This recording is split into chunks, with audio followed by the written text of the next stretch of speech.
7:55 a.m., December 7th, 1941, Pearl Harbor, Hawaii. The USS Nevada band stood at attention on the battleship's quarterdeck, brass instruments gleaming in the early morning sun. The opening notes of the Star-Spangled Banner drifted across the calm waters of Battleship Row as sailors snapped to attention. Hands over hearts, eyes on the colors rising up the flagpole. Then the sky exploded. Through the smoke and fire of the Japanese surprise attack, as battleships Arizona and Oklahoma erupted in flames around her, USS Nevada did something no other battleship at Pearl Harbor managed that morning. She got underway. She moved. She fought back. 27,000 feet above, Japanese commander Mitsuo Fuchida watched in disbelief as the massive warship's propellers began churning water. His voice crackled over the radio. That ship. Why is it still moving? This is the story of the battleship Japan couldn't sink. The only ship to make a run for the open sea. The vessel that absorbed more punishment than any warship in history and lived to exact terrible revenge. From the burning waters of Pearl Harbor to the beaches of Normandy, from Iwo Jima to the final surrender in Tokyo Bay, Nevada refused to die. 7:55 a.m., December 7th, 1941. USS Nevada sat moored at Berth Fate, the northernmost battleship on the southeast side of Ford Island. At 583 feet long and displacing 29,000 tons, she was one of the oldest battleships in Pearl Harbor that morning, commissioned back in 1916. But age meant experience, and her crew of 1,400 men knew their ship inside and out. The morning watch had been routine.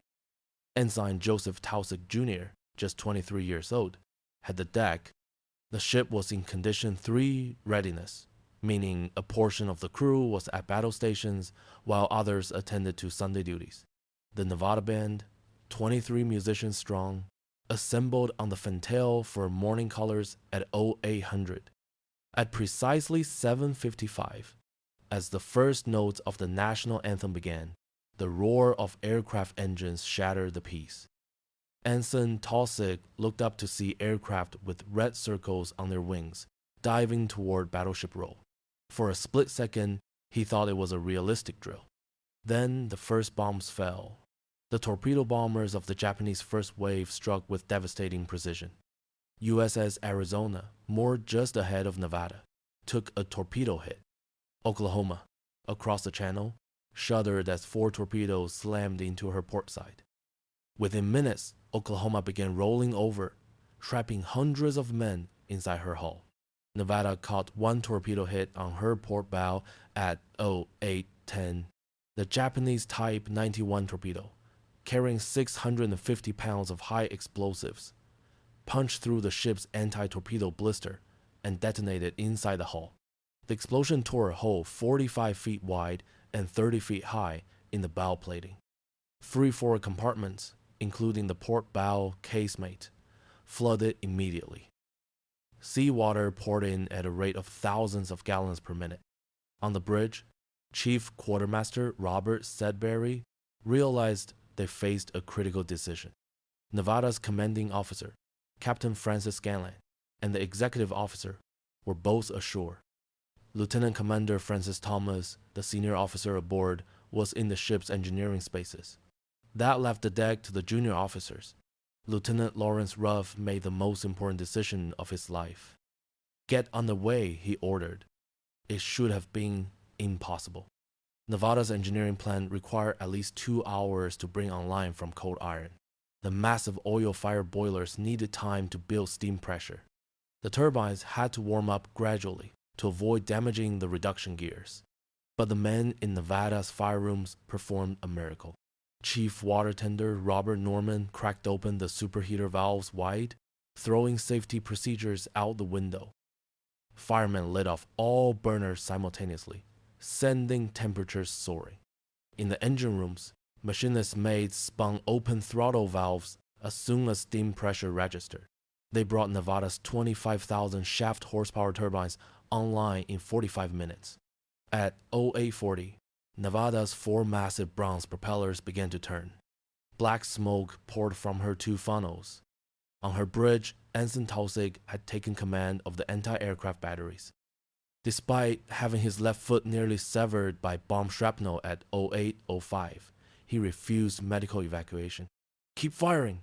Tausig shouted over the roar of the ship's 5-inch guns. Blood soaked through the tourniquets wrapped around his shattered leg. "They can take my leg, but not my ship." Nevada's broadside 5-inch anti-aircraft guns hammered away at the swarms of Japanese aircraft. The gun crews loaded and fired as fast as humanly possible, sending up a wall of exploding steel that brought down multiple attackers. Spent shell casings piled knee-deep around the gun mounts.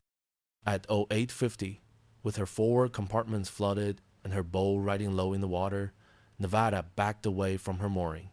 Chief Boatswain Edwin Hill had jumped into the water under fire to cast off the mooring lines, then swam back and climbed aboard as the ship moved. He would die minutes later, cut down by strafing fire, earning the Medal of Honor posthumously. Nevada pointed her bow toward the channel entrance, the route to open water and safety. She was the only battleship moving under her own power. As she gathered way, churning forward at 5 knots, then 8, then 10, she passed directly by the USS Arizona. Arizona was dying. The massive battleship had taken a bomb through her forward magazine at 0810.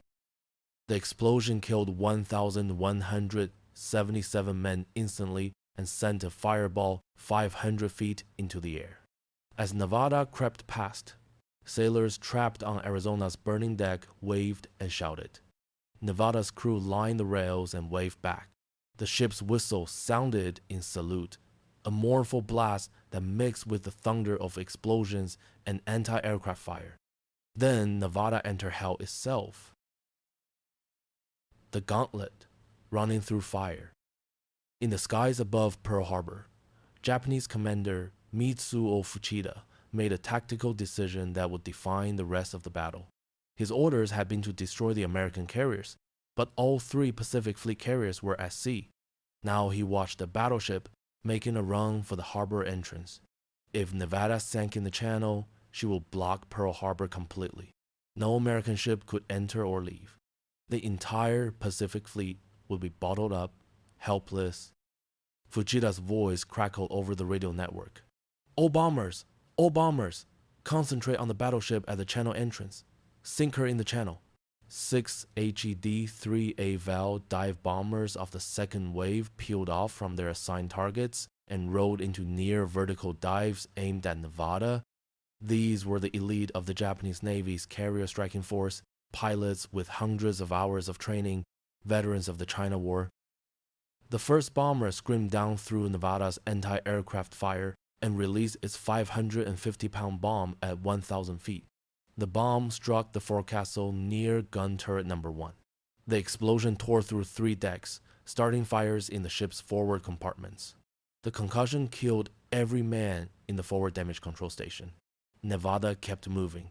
The second bomb hit near the bridge structure, penetrating the superstructure and exploding in officers' country. In the skies above Pearl Harbor, Japanese commander Mitsuo Fuchida made a tactical decision that would define the rest of the battle. His orders had been to destroy the American carriers, but all 3 Pacific Fleet carriers were at sea. Now he watched the battleship making a run for the harbor entrance. If Nevada sank in the channel, she would block Pearl Harbor completely. No American ship could enter or leave. The entire Pacific Fleet would be bottled up, helpless, but the damage was mounting catastrophically. The third bomb struck turret number 1 directly. The 550-pound armor-piercing bomb smashed through the turret's roof armor, 3 inches of hardened steel, and detonated inside. The explosion killed every man in the turret, 15 sailors, and jammed the turret's training mechanism. Gun turret number 1 would never fire again that day. The 4th and 5th bombs hit in rapid succession, one striking the boat deck amidships, the other hitting near the stern. Fires raged from bow to stern. Nevada's damage control parties fought desperately to contain the flooding and control the fires, but the situation was deteriorating rapidly. In the forward hull, seawater from the torpedo hit had reached the second deck. The bow rose so low that waves washed over the forecastle. Chief water tender Robert Norman organized bucket brigades because the electric pumps had lost power. Men passed buckets of water hand to hand, fighting a losing battle against the Pacific Ocean. The flooding was catastrophic. The bow compartments held over 2 million gallons of seawater. Nevada's trim grew worse by the minute. The ship developed a 5-degree list to port. The forward main battery turrets could barely elevate their guns. If the flooding continued, Nevada would go down by the head and sink. On Ford Island, Rear Admiral William Furlong watched Nevada's desperate run through his binoculars. As commander of Battle Force, he understood the tactical situation perfectly. Nevada was dying. If she sank in the narrow channel, she would block Pearl Harbor for months, perhaps years. Furlong grabbed the signal lamp and flashed an urgent message. Nevada, belay your run. Ground your ship at Hospital Point. Do not sink in the channel. Lieutenant Commander Thomas read the signal and understood immediately. Nevada wouldn't make it to open water, but she could still serve her fleet one last way. He gave the order that saved Pearl Harbor. All ahead full. Hard right rudder. Ground her at Hospital Point. At 0910, Nevada turned sharply to starboard. Her momentum carried her toward the shore at Hospital Point, a shallow area southeast of the channel entrance. Chief Quartermaster Sedbury spun the wheel hard over, aiming the damaged battleship at the beach. In the engineering spaces, Lieutenant Commander Francis Thomas made a decision that would earn him the Navy Cross. The steering gear was responding sluggishly. The hydraulic system had been damaged by near misses. Thomas climbed down into the flooded steering gear room, where water rose to his chest. He operated the steering gear manually, hand cranking the rudder control while standing in oily seawater, breathing air thick with fuel, vapor, and smoke. At 0920, Nevada's bow struck bottom. The massive battleship drove herself aground at Hospital Point, her propellers still turning, pushing her firmly into the mud. She came to rest at an angle, her bow pointing toward the shore, her stern still in deep water, but she had not blocked the channel. Pearl Harbor remained open. The Japanese dive bombers made one final attack run. 3 more bombs struck the grounded battleship. One hit near turret number 3, penetrating the armor deck and exploding in a crew berthing compartment. Another struck the boat deck, destroying Nevada's scout planes and starting fierce fires in the aviation fuel tanks. The 3rd bomb landed in the water close aboard, its near-miss explosion buckling hull plates below the waterline. Through it all, Nevada's anti-aircraft guns never stopped firing. Ensign Telsig, bleeding heavily from his shattered leg, refused evacuation until he passed out from blood loss. Sailors dragged him to the medical station. He would lose his foot but would return to active duty and retire as a rear admiral. The human cost of Nevada's run was mounting. 50 sailors lay dead. 109 were wounded.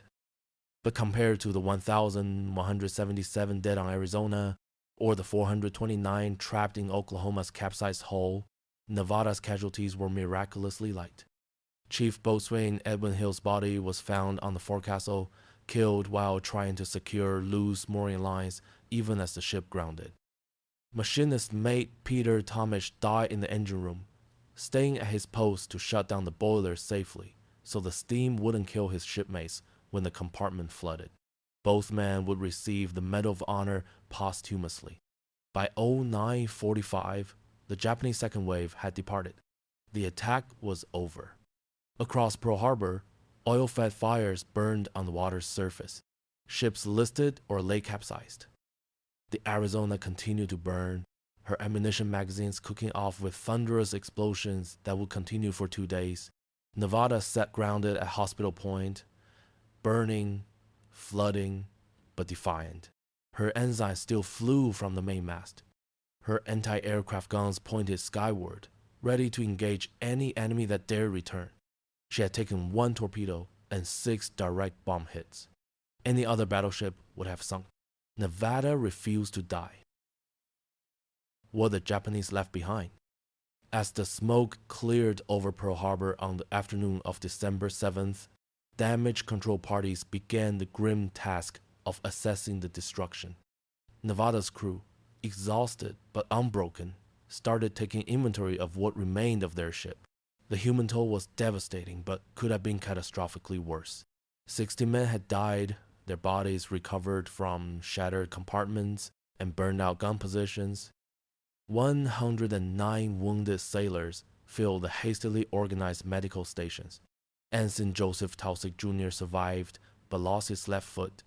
Chief Boatswain Edwin Hill, machinist's mate Peter Tomich, and 58 others would never see home again. But Nevada's crew had been lucky compared to other battleships. Arizona's death toll reached 1,177 men. Oklahoma lost 429 sailors, many trapped alive inside the capsized hull. California lost 100 men. West Virginia, 106. In the larger context of Pearl Harbor's horror, Nevada's casualties were mercifully light. The technical damage assessment painted a grim picture. Naval architects and damage control specialists swarmed over the grounded battleship, clipboards in hand, calculating whether she could be saved or would need to be abandoned as a total loss. The weapon systems had been devastated. Gun turret number 1, housing two 14-inch main battery guns, was a burned-out wreck. The bomb that penetrated the turret roof had killed all 15 men inside and destroyed the elevation and training mechanisms. The turret was effectively destroyed. Turret number 2 had suffered damage to its fire control systems but remained potentially salvageable. Of Nevada's 12 5-inch broadside guns, 6 had been destroyed or damaged beyond field repair. The anti-aircraft batteries had exhausted their ammunition and half the mounts needed replacement. The ship's fire control systems were gone. The main battery director, perched high on the forward fire control tower, had been destroyed by bomb fragments. The rangefinders were shattered. The plotting rooms flooded. Even if they could repair the guns, they had no way to aim them accurately. The hull damage was catastrophic. The torpedo head had flooded 3 major compartments in the forward hull. Engineers estimated that 50,000 tons of seawater had poured into Nevada's hull. The entire forward section, from the bow to frame 40, was submerged internally. The bow plating had been torn away over a length of 150 feet. Walking through the forward compartments was like walking through underwater caves. The bomb hits had created their own nightmares. Chief Quartermaster Sedberry spun the wheel hard over, aiming the damaged battleship at the beach. In the engineering spaces, Lieutenant Commander Francis Thomas made a decision that would earn him the Navy Cross. The steering gear was responding sluggishly. The hydraulic system had been damaged by near misses.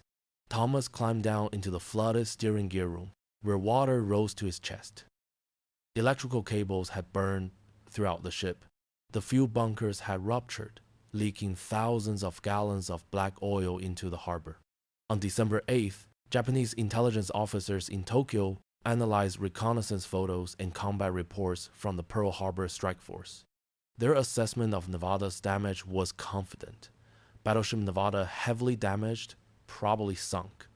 If afloat, will require minimum 2 years repair. Combat effectiveness. The Japanese analysis estimated that Nevada, even if salvaged, would never return to combat. The damage was too extensive. The repairs would take too long. By the time she was ready, the war would be over. They were catastrophically wrong. On the evening of December 7th, as fires still burned across Pearl Harbor, Nevada's remaining crew gathered on the battleship's flooded decks. Many had not slept in 36 hours. They were covered in oil, blood, and soot. But the damage was mounting catastrophically. The third bomb struck turret number 1 directly. The 550-pound armor-piercing bomb smashed through the turret's roof armor, 3 inches of hardened steel, and detonated inside. The explosion killed every man in the turret, 15 sailors, and jammed the turret's training mechanism. Gun turret number 1 would never fire again that day. That night, volunteers slept on Nevada's flooded decks rather than go ashore. They started repairs even before official orders came down. Welders fired up their torches. Damage control parties began pumping out flooded compartments. The resurrection of USS Nevada had begun. From wreck to warship in record time. The salvage and repair of USS Nevada became one of the great engineering achievements of World War II. What the Japanese estimated would take 2 years, if possible at all, American engineers accomplished in 10 months through a combination of industrial might, innovative engineering, and sheer determination. Phase 1. Pearl Harbor, December 1941 to February 1942. The first challenge was simply keeping Nevada afloat. Even aground, the battleship continued flooding through damaged hull plating and broken pipes. Salvage teams worked around the clock to pump out flooded compartments and patch holes. The pumping operation was massive. Portable pumps, each capable of moving thousands of gallons per minute, were lowered into flooded compartments. For weeks, water poured out of Nevada's hull in torrents. The bow compartments alone held over 2 million gallons of seawater mixed with fuel oil. The toxic mixture had to be pumped into barges and disposed of carefully to avoid polluting the harbor further. While pumps ran continuously, welding teams began the dangerous work of patching the torpedo hole. The explosion had torn a hole 45 feet wide and 30 feet high in the bow plating below the waterline. Divers worked in zero visibility inside flooded compartments, feeling their way through twisted metal to position patches. Welders then sealed the patches from inside, working in compartments where water still dripped and the air reeked of fuel oil. The work was brutally dangerous. Divers risked getting trapped in the maze of twisted metal. Welders worked knowing that any spark could ignite fuel vapors. One welder, shipfitter second class Donald Stratton, was badly burned when fuel vapors ignited in the compartment he was working in. He survived, but carried the scars for life. By mid-January 1942, the pumping and patching operation had progressed enough to refloat Nevada. On February 18, 1942, tugs carefully pulled the battleship off the mud at Hospital Point. She floated, barely, her bow still riding dangerously low. But she floated. Tugs guided her into dry dock number 2 at the Pearl Harbor Navy Yard. The temporary patches held. Nevada would not sink, but the damage visible once the dry dock drained shocked even experienced naval architects. The torpedo hit had not just torn a hole, it had twisted the ship's structure for 50 feet in every direction. Frame members were bent. Kill plates buckled. The entire bow section had been pushed sideways by several inches. Phase 2, Puget Sound Naval Shipyard, April to October, 1942. On April 22, 1942, Nevada left Pearl Harbor under her own power for the first time since December 7th. The journey to Puget Sound Naval Shipyard in Bremerton, Washington took 2 weeks. Nevada cruised at reduced speed with her battle damage barely patched, escorted by destroyers in case she developed problems. She arrived at Puget Sound on May 7th and entered the massive dry dock. What happened over the next 6 months amounted to a complete reconstruction of the forward third of the battleship. The first decision was radical. Cut off the entire damaged bow section. Cutting torches sliced through Nevada's hull at frame 40, removing 120 feet of the ship's bow. The damaged section was so twisted and torn that repair was impossible. It had to be replaced entirely. Fabrication of the new bow began while the cutting continued. In the shipyard's plate shop, workers assembled massive steel sections that would become Nevada's new bow. Each plate was cut to precise specifications, then rolled and shaped to match Nevada's hull lines. The keel section alone weighed 50 tons. Assembly of the new bow took place in sections. Workers built it like a giant three-dimensional jigsaw puzzle, fitting plates and frames together with tolerances measured in 16ths of an inch. The new bow section stretched 150 feet, slightly longer than the section removed, giving Nevada a more modern appearance and slightly better seakeeping qualities. Welding the new bow to the existing hull required extraordinary precision. The joint had to be perfect. Any weakness would cause the ship to break apart in heavy seas. Master welders made the critical seams, X-raying each weld to verify integrity. The main keel weld alone took 3 days of continuous work. While the bow work progressed, other teams rebuilt the ship's interior. 8 entire compartments were reconstructed from scratch. New ventilation systems were installed. Electrical wiring was completely replaced. Over 25 miles of cable throughout the ship. The piping systems for steam, water, fuel, and hydraulics were torn out and rebuilt with modern materials and improved layout. The weapons upgrades transformed Nevada into a modern warship. The main battery remained 10 14-inch guns in 4 turrets, but everything else changed. The damaged turret number 1 was rebuilt with improved fire control systems. New rangefinders and directors gave Nevada cutting-edge gunnery capability. The anti-aircraft armament was revolutionized. Nevada received 40 40mm Bofors guns in twin and quad mounts. These Swedish-designed weapons fired 2-pound shells at 120 rounds per minute per barrel. The quad mounts could put 480 rounds per minute into the sky. 50 20mm Oerlikon cannons were added, giving Nevada the ability to throw up a wall of anti-aircraft fire that would make her one of the most heavily defended ships in the fleet. Radar was installed throughout the ship. The SC air search radar could detect aircraft at 60 miles. The SG surface search radar could find enemy ships in darkness or fog.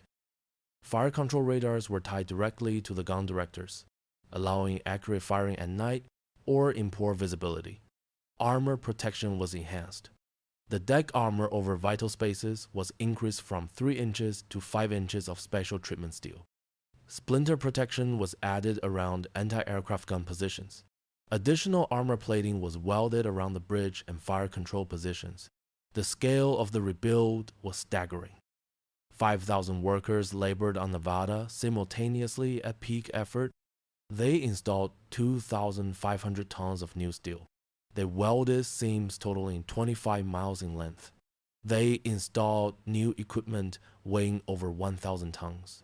The cost reached $23 million, equivalent to approximately $400 million in modern currency. Throughout the rebuild, Nevada's original crew stayed with the ship.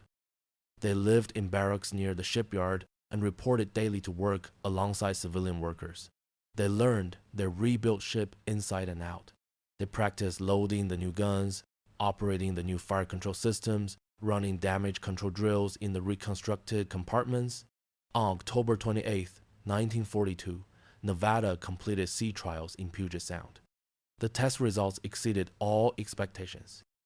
The rebuilt battleship made 20.5 knots, nearly her original design speed despite weighing 4,000 tons more than when built. The main battery hit targets at 20,000 yards with accuracy that impressed the observers. The new anti-aircraft battery fire test patterns that created an impenetrable zone of exploding shells. On December 12, 1942, exactly 1 year and 5 days after the Pearl Harbor attack, USS Nevada was recommissioned and returned to full combat status. The battleship that Japan thought they had destroyed had risen from the wreckage stronger, more modern, and infinitely more dangerous than before. Lieutenant Commander Francis Thomas, now promoted to commander and retained as executive officer, addressed the crew at the recommissioning ceremony. Nevada is ready to settle the score. We're going back to war, and we're going to make them wish they never heard our name. The crew roared approval. The impossible repair was complete. The resurrection was finished. Nevada was ready for revenge. From Pearl Harbor to Tokyo Bay, USS Nevada's path to vengeance would take her across 2 oceans and into some of the most crucial battles of World War II. The battleship that Japan tried to sink on December 7, 1941 would fight on every front, demonstrating a versatility and endurance that made her one of the war's most valuable capital ships. The Aleutian Campaign, 1943. Nevada's first combat operation after recommissioning began in the frozen waters of the North Pacific. In May 1943, she joined Task Force 16 for operations in the Aleutian Islands, where Japanese forces had occupied Attu and Kiska Islands since June 1942. On May 11, 1943, Nevada's main battery spoke in anger for the first time since Pearl Harbor. Her 14-inch guns bombarded Japanese positions on Attu Island in support of American landing forces. The battleship fired over 1,000 rounds of 14-inch ammunition during the 3-week campaign, pulverizing Japanese bunkers and artillery positions. The Aleutian operations proved Nevada's rebuild systems worked perfectly under combat conditions. The ship operated in some of the worst weather on Earth. Seas rough enough to damage smaller vessels, winds that tore antennas off ships, temperatures that froze spray into ice on deck. Nevada handled it all without major problems. The rebuilt bow cut through heavy seas smoothly. The engineering plant ran flawlessly. The crew performed with professional precision. D-Day Normandy, June 6, 1944. But Nevada's defining moment, her true revenge against the forces that tried to destroy her, would come on the beaches of Normandy. When Allied planners selected warships for the greatest amphibious invasion in history, Nevada was their first choice for Utah Beach fire support. Her experience, her firepower, and her legendary toughness made her perfect for the most dangerous naval mission of the war. Nevada arrived off the Normandy coast in the pre-dawn darkness of June 6, 1944. She took her assigned bombardment station 5 miles offshore from Utah Beach, her 14-inch guns loaded and ready, her crew at battle stations. At 5:30 a.m., as the first hints of dawn appeared in the east, Nevada's main battery opened fire. The 4 turrets fired in sequence, sending 14-inch shells weighing 1,400 pounds each screaming toward German fortifications. The shells crossed 5 miles in seconds and exploded with devastating effect against concrete bunkers and artillery positions. For the next 17.5 hours, Nevada maintained almost continuous fire. Her main battery fired 337 rounds of 14-inch ammunition. Her secondary battery of 5-inch guns fired 2,693 rounds. The sustained bombardment was unprecedented for a single warship. The targets were German bunkers and artillery positions that threatened the landing beaches. Nevada's fire control team, using the ship's modern radar and fire control computers, achieved accuracy that amazed observers. At ranges exceeding 10,000 yards, 9 miles, Nevada's shells landed within 50 yards of called targets. 14-inch armor-piercing shells punched through 6 feet of reinforced concrete before detonating inside bunkers. At 7:00 a.m., a critical moment came when a German bunker complex at strongpoint WWII began firing on American troops struggling ashore. The bunker's interlocking fields of fire were pinning down entire companies of soldiers on the beach. The situation was becoming desperate. Nevada's fire control team received the coordinates and calculated a firing solution. At a range of 10,200 yards, turret number 3 elevated to maximum range. The 2 14-inch guns fired simultaneously. The shells arced high into the morning sky and plunged down onto the bunker. Both shells struck the reinforced concrete structure. The explosions inside the bunker blew out the firing ports and collapsed the roof. The German guns fell silent. On the beach, American soldiers surged forward. Throughout D-Day, Nevada engaged 11 major bunker complexes, 4 artillery batteries, and countless smaller targets. The salvage and repair of USS Nevada became one of the great engineering achievements of World War II. What the Japanese estimated would take 2 years, if possible at all, American engineers accomplished in 10 months through a combination of industrial might, innovative engineering, and sheer determination. At 2:30 p.m., a 210mm shell from a coastal battery hit the ship's side armor. The heavy shell bounced off the armor belt, testament to Nevada's tough construction. Nevada's armor held. The battleship continued firing without pause. Her crew worked their guns with machine-like precision. In the 14-inch turrets, men worked in temperatures exceeding 120 degrees, loading shells and powder charges that weighed over half a ton each. Soldiers ashore reported that Nevada's fire support was the difference between success and disaster in several critical sectors. Infantry commanders called Nevada's gunnery the finest naval gunfire support ever witnessed. But the Germans were not passive targets. Coastal artillery batteries fired back. Nevada was straddled by near misses multiple times. At 11:15 a.m., A German 150mm shell struck Nevada's superstructure, penetrating but failing to detonate. She became known as the veteran to the soldiers she supported, a trusted guardian whose guns could be counted on day or night. Operation Dragoon, Southern France, August 1944. In mid-August 1944, Nevada steamed to the Mediterranean for Operation Dragoon, the invasion of southern France.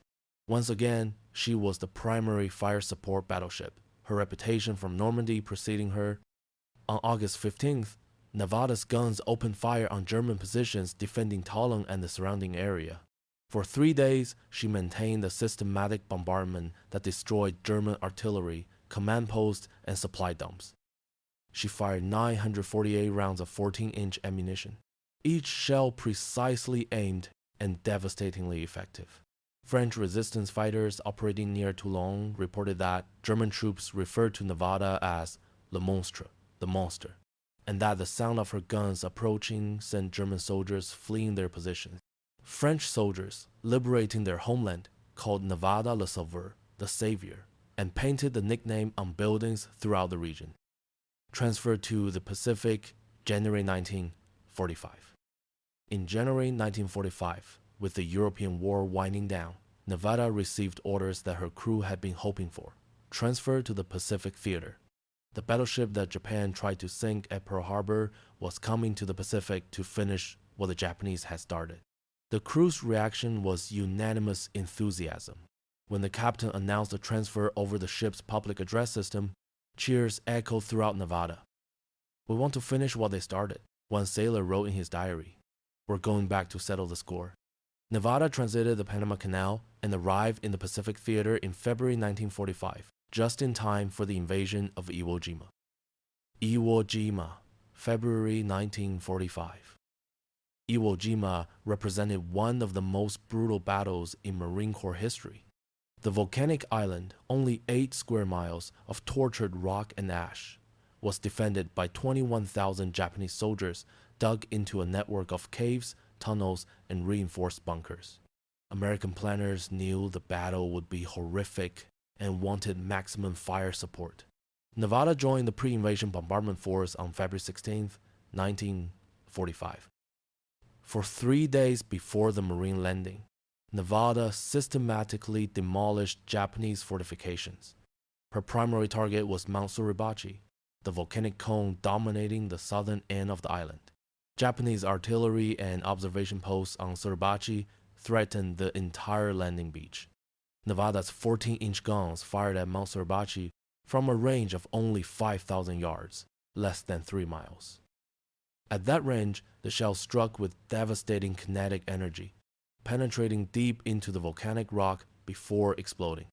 Observers reported that entire sections of the mountain face collapsed under the bombardment. On February 19th, D-Day for Iwo Jima, Nevada, took her closest inshore position yet. She stationed herself just 1,500 yards from the beach, close enough that Marines could see the flash of her guns firing. At that range, Nevada's guns fired in a flat trajectory, the shells arriving almost instantly after being fired. For 5 days, as Marines fought yard by yard across Iwo Jima, Nevada provided continuous fire support. She fired 929 rounds of 14-inch ammunition. Her accuracy was extraordinary. Marines fighting in brutal close-quarters combat caught in fire missions that landed shells within 100 yards of their positions, danger close by any standard. Nevada's guns never missed. Marine Corps officers credited Nevada's fire support with destroying at least 30 major bunker complexes and countless smaller positions. One Marine sergeant later wrote, "Nevada saved us countless times. When we were pinned down, we called Nevada.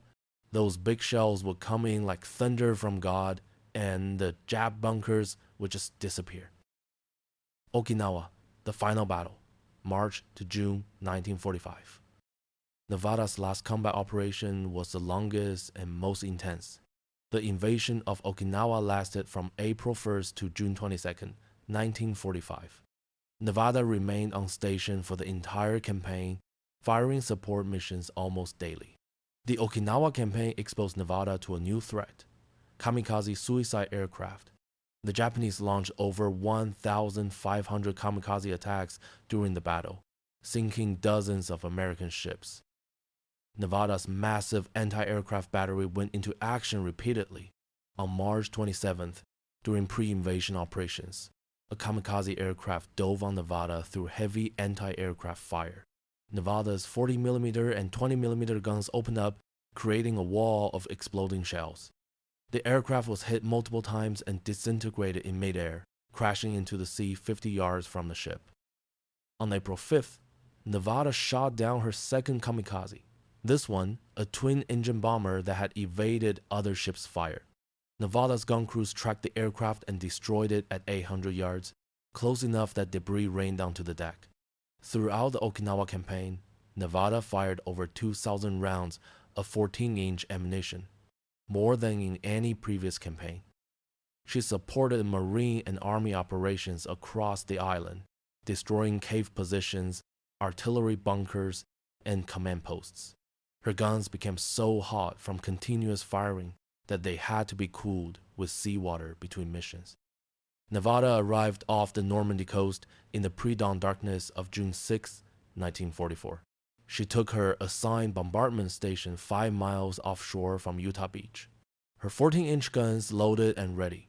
Her crew at battle stations. At 5:30 a.m., as the first hints of dawn appeared in the east, Nevada's main battery opened fire. The 4 turrets fired in sequence, sending 14-inch shells weighing 1,400 pounds each, screaming toward German fortifications. The final statistics. By the time the last shot was fired on Okinawa, Nevada's combat record was extraordinary. She had fired over 7,000 rounds of 14-inch ammunition in combat. She had engaged targets at ranges from 1,000 yards to 24,000 yards, over 13 miles.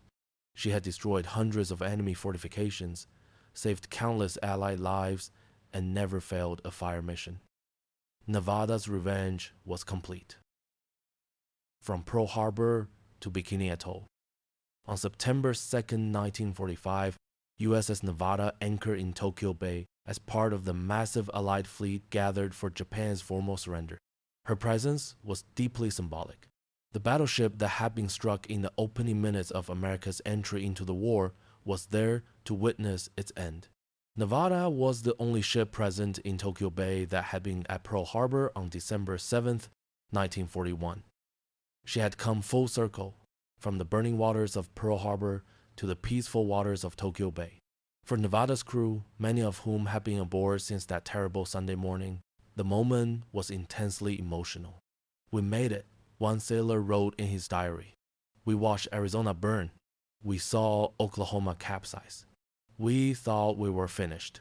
But here we are, in Tokyo Bay, watching them surrender." Nevada made it all the way. But Nevada had one final mission, perhaps the strangest and most historic of all. Operation Crossroads, Bikini Atoll, July 1946.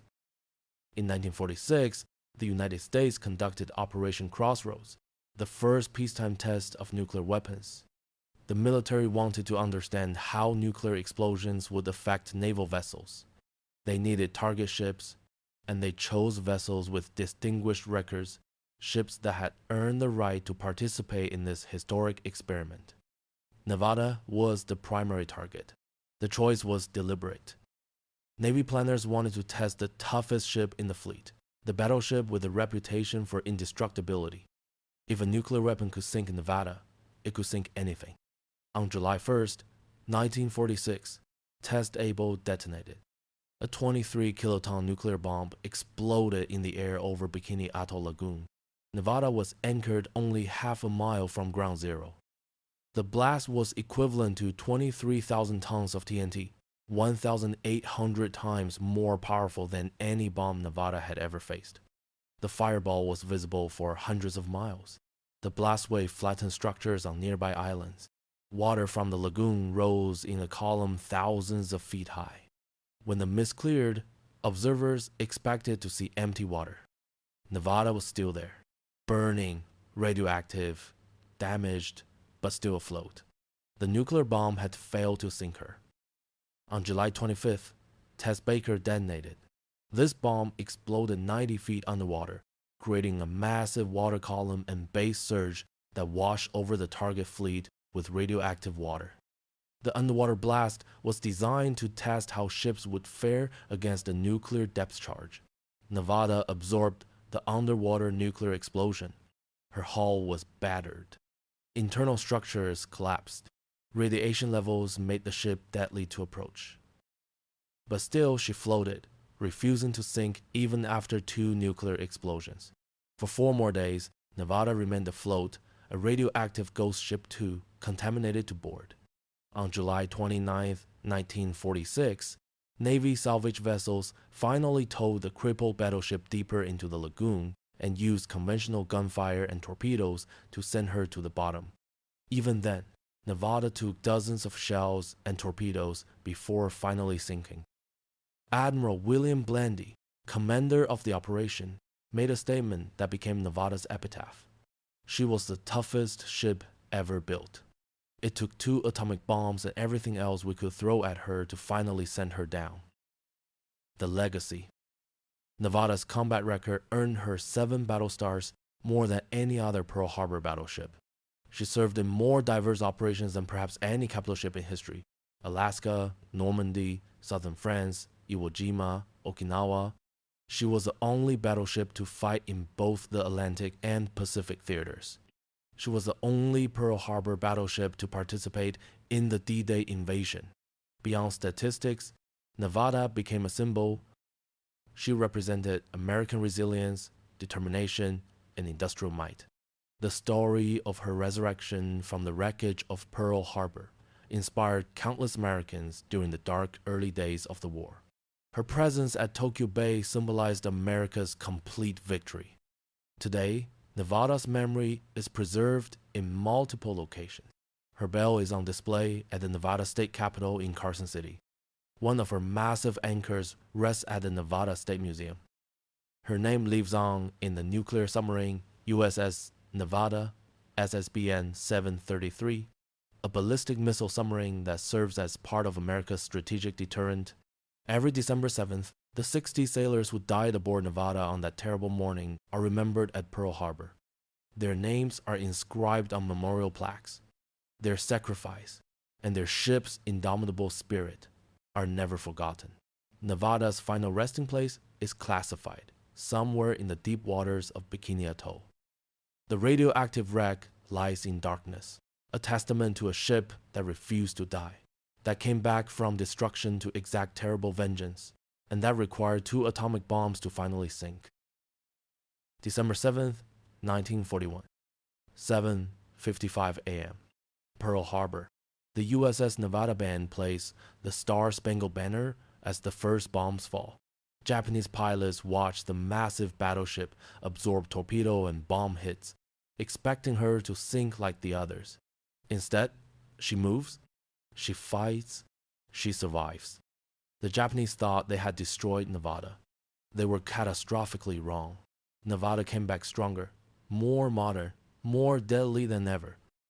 From the frozen waters of Alaska to the beaches of Normandy, from the volcanic rock of Iwo Jima to the hills of Okinawa, Nevada's guns spoke with thunder. She supported 5 major invasions. She destroyed hundreds of enemy positions. She saved countless Allied lives. She was there at the beginning in Pearl Harbor and at the end in Tokyo Bay. One Nevada survivor said it best. They thought they sank us. They were wrong. We came back and we made them pay for every rivet, every sailor, every drop of blood spilled that morning.